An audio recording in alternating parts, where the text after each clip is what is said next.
in the Holy Mysteries, the Divine Liturgy and the Holy Communion. From what he's ordained as a priest, receives that grace, but it's really Christ's priesthood that's being manifested in that person. Okay. And so when somebody has what we would call a gift of grace, it's God's energies that are being communicated through that person. And if we didn't believe that, we would say the person is working the miracle. Right. Not God is working the miracle through that person. So then the person becomes somehow capable of working a miracle on his own. Which would be more like magic. Which would be more like magic. Yeah. But it's God creating communicating his energy through that person. And that's where the miracle comes. Okay. So, and we say, that if we think about, say, the healing service that we have in the church, it's a liturgical service. And what's so important about it being a liturgical service? You never see in the Orthodox Church the Joe Schmo healing service. Because the message is Joe Schmo, it isn't Christ. Right. No matter how many times he uses the name of Christ or the name of God, it's still he is the message.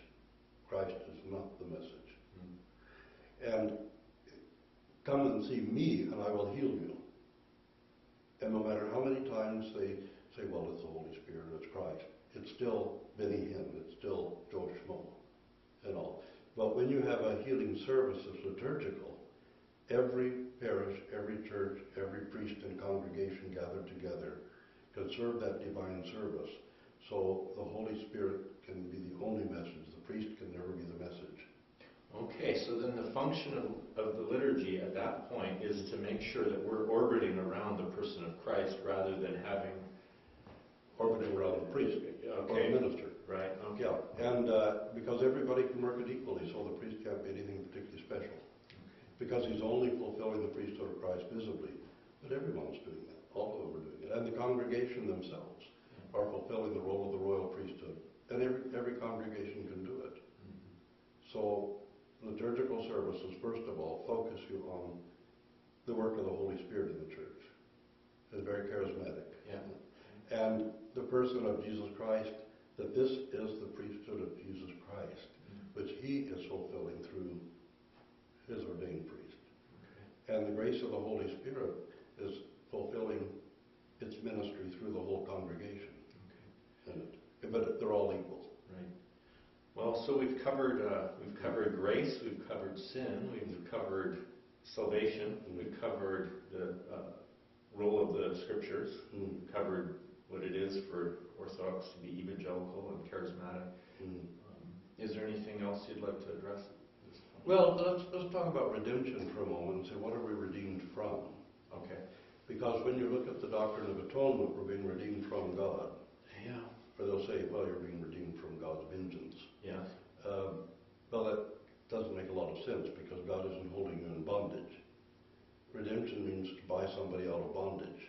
That's what redemption means. So redemption and ransom are both purchasing us from, but it's not God who's the slave owner or the one holding us hostage. No, man was all his lifetime held in bondage. Through fear of death, man was all his lifetime held in bondage by him who had the power of death, that is the evil one. So we're being redeemed from what? The power of death. One of the problems of thinking of ransom as literal, a legal term. Mm-hmm. It's a metaphor, of course, and redemption is a metaphor. Because it's you can't think of it in terms of going to a hock shop and buying your soul out of hock. It's through fear of death that man was all his lifetime held in bondage by Satan.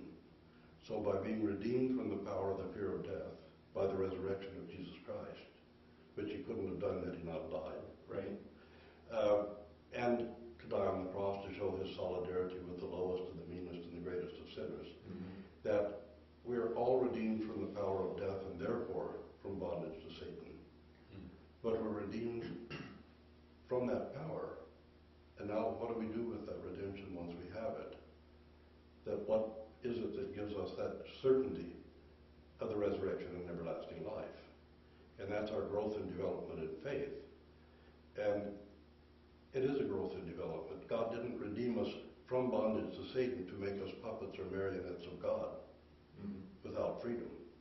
Because love without freedom isn't love at all. It's either an obsession or a psychosis. There cannot be love without freedom and trust. So we're redeemed out of that bondage, and now the uncreated energies of God are there present. That is His forgiveness, His grace. But we have to freely try to come into communion with that. And that's where synergy comes in. That is the cooperation with God's grace. And trying to bring synergy by bringing our energy into harmony with the energy of God. Because energy is about relationships, again. And so bringing ourselves into harmony with the relationship with God, with what God's trying to communicate to us. And all. I suspect that this idea that we needed to be redeemed from God, or at least from the wrath of God, and there's hints of that in Romans 5, but I suspect it came about from scholastics who were trying to protect God from being beholden to anything. Why should God have to pay death? Why should God have to pay Satan? Why should God have to pay, He's not beholden to them. But the truth is we were beholden to them. Well, the problem was that when that kind of scholastic theology began to develop originally, first of all, it was developed on the basis of the dialectic of the Roman law court. And that's why ransom, redemption became concrete legal terms. We overextend the metaphor. Instead of the metaphors that they were. Yeah. And then the rationalism of Aristotle. Yeah. So when you combine that kind of extreme rationalism with the dialectic of the law court, what else can you end up with? We paint ourselves in a corner. You paint yourselves in a corner and you create an idolatry. Yeah. So that's part of the problem. But I think we'll probably break there and we'll go on with the discussion a little later.